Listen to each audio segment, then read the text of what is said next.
jangan sembarangan, buanglah mantan pada tempatnya. Bismillahirrahmanirrahim. Assalamualaikum warahmatullahi wabarakatuh. Halo guys.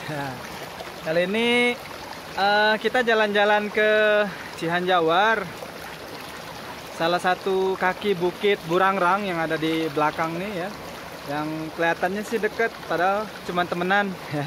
Ini di belakang ini dekat, tapi sebenarnya jauh ya. Tapi kita di sini melipir dulu, sedikit refreshing dengan menikmati sejuknya air kaki Cihanjawar. Juga ditemani dengan teman yang spesial, guru yang spesial, juga sahabat. Dan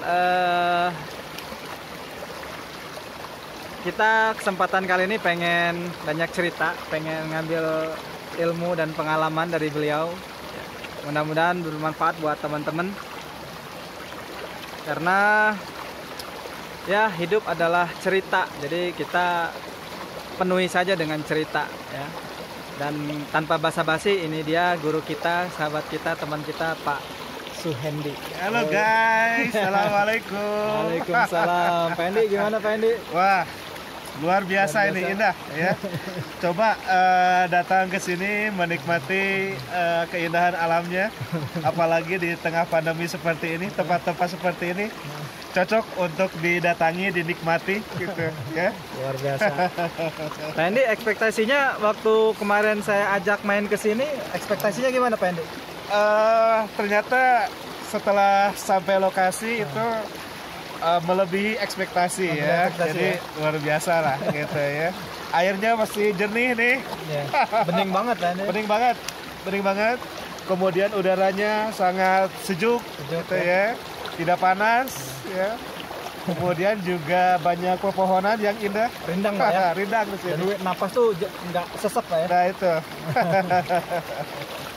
Pak Hendi, kenapa kita harus kembali ke alam? Kenapa kita harus melihat pemandangan? Kenapa kita harus merasakan kerindangan? Padahal di rumah juga sebenarnya nyaman ya. Di rumah juga kita kebutuhan terpenuhi. Tapi kenapa sesekali juga kita perlu ke alam nih? Ya, alam ini memberikan apa ya? Hiburan ya, rekreasi ya. Apalagi kita orang-orang kota itu kan disibukkan dengan rutinitas pekerjaan ya. Kemudian mahasiswa juga belajar ya dan sebagainya gitu ya. Dengan tempat-tempat seperti ini kita merasa di-refresh ya. Merasa terhibur, kemudian merasa kembali refresh ya.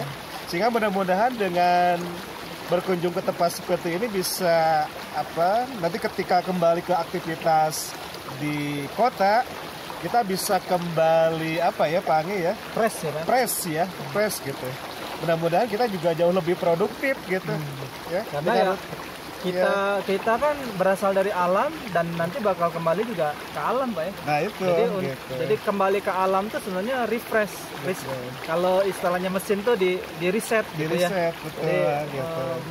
Mengembalikan kita ke tempat asalnya gitu Pak ya. Sehebat apapun kita di kota, sehebat apapun kita dimanapun, kalau kembali ke alam mengingatkan asal kita tuh dari sini Pak ya. Nah, dari itu, air, gitu. dari tanah, dari batu-batuan.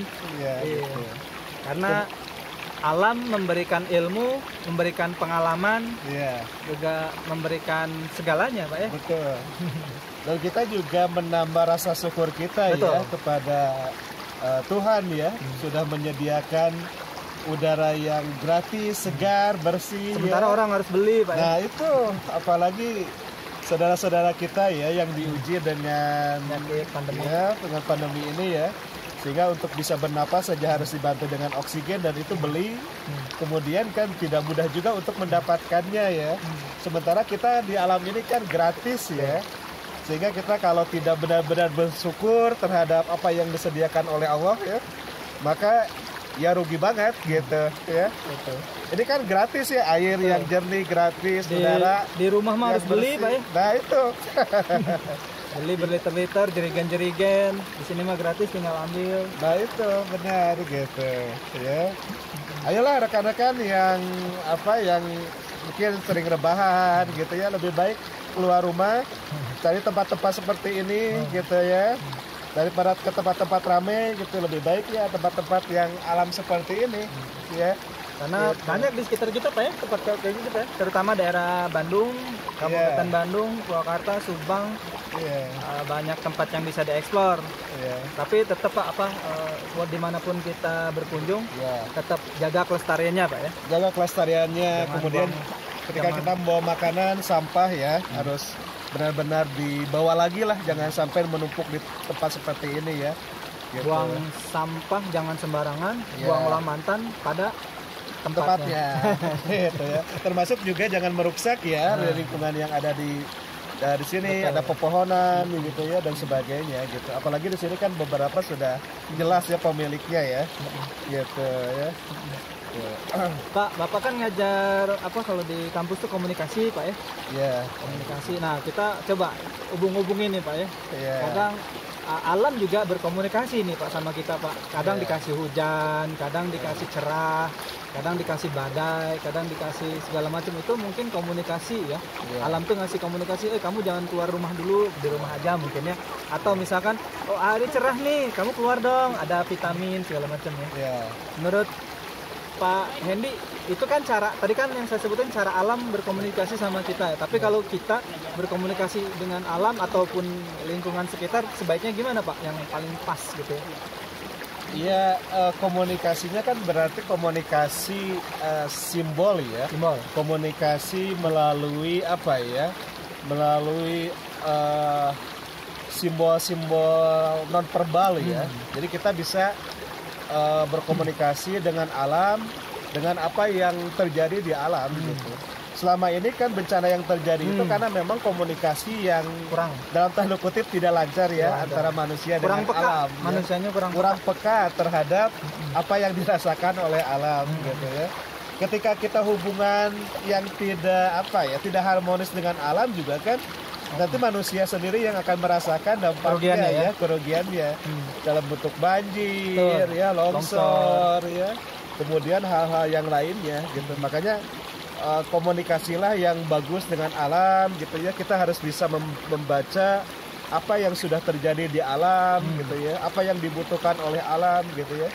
Kita harus bisa meraba ke arah sana gitu ya, sehingga kita ya dalam tanda kutip saling menguntungkan lah ya manusia dengan alam gitu ya, saling memberikan manfaat, saling menjaga gitu. Iya.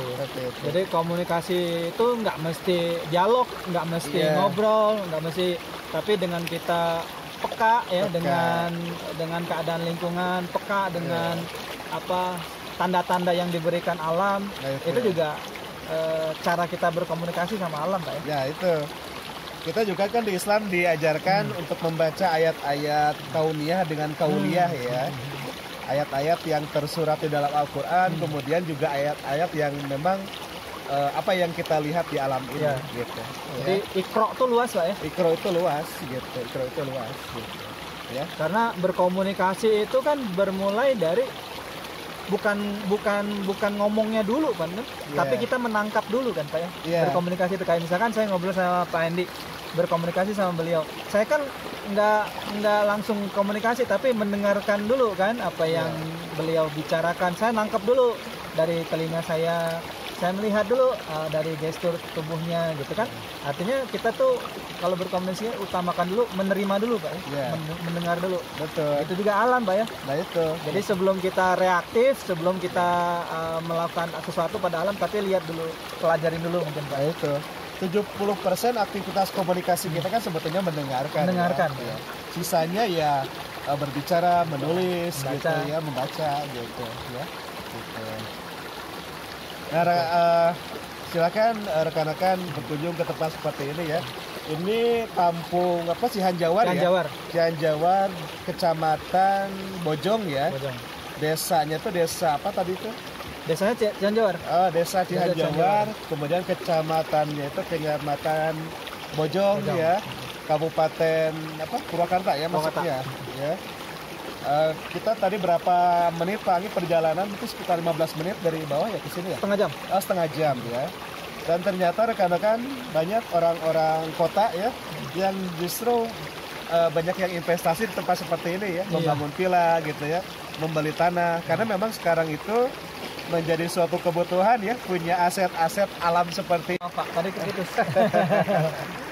itu ya. Jadi banyak orang yang memang sadar ya pentingnya kesehatan, udara bersih, kemudian pemandangan alam yang indah, sehingga masyarakat kota juga yang banyak yang investasi ya di lahan-lahan pertanian di daerah ini ya, gitu. Apalagi kan orang kecenderungan takut ke tempat-tempat ramai, sehingga tempat-tempat yang nuansa alam seperti ini menjadi alternatif untuk investasi mereka gitu.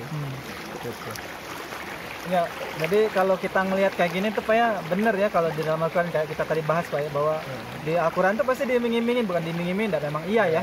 Memang balasannya kalau orang beriman segala macam amal soleh pasti ditawarkan jannatu tajri min tahtihal anhar. Kan pasti ditawari surga yang mengalir, mengalir sungai di bawah-bawahnya. Nah, ini kayak gini nih, simulasi aja. Jadi emang sudah kodratnya manusia tuh ya seneng sama air.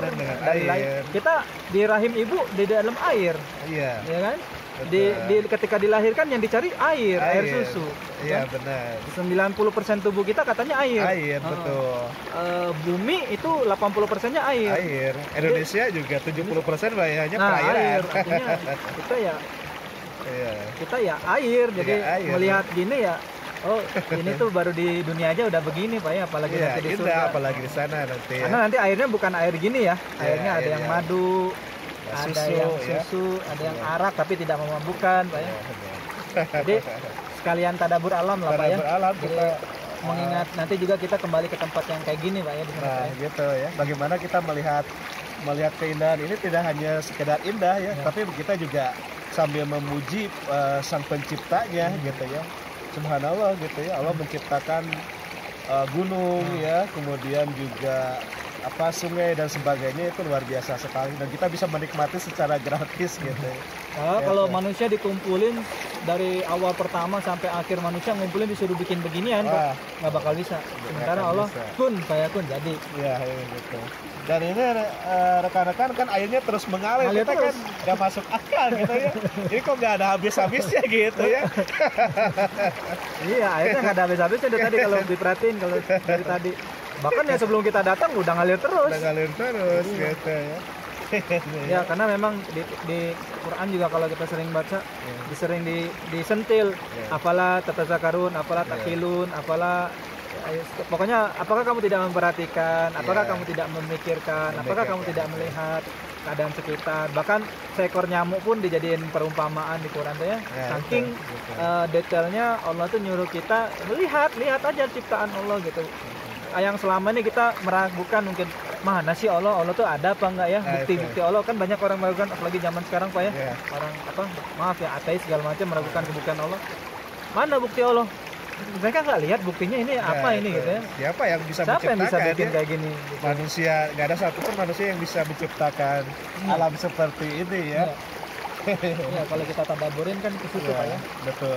Makanya kita sombong banget kalau kita sampai terucap, bahkan dalam hati pun kalau bilang Allah tuh nggak ada, wah udah bahkan gunung aja udah kalau bisa meletus waktu itu ya, gemes ya kalau orang gitu. Ini kan air layak minum ya Pak Anggi ya? Layak minum. Ini jernih banget rekan-rekan. Kebayang kalau di kota itu kan kalau kita ingin beli air yang terbaik kan 1 galon tuh berapa gitu ya? Ini berapa juta galon nih kalau di ini ya? Gratis. Betul.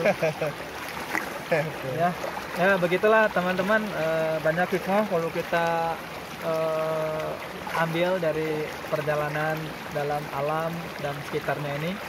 Jadi ya dari manapun kamu berasal, kembalilah ke alam, perhatikan, lihat, sehingga kamu bisa ambil hikmah dan pelajaran. Insya Allah, makasih. Ya, sama-sama Pak Anggi. Assalamualaikum warahmatullahi wabarakatuh. Mudah-mudahan manfaat. Waalaikumsalam warahmatullahi wabarakatuh.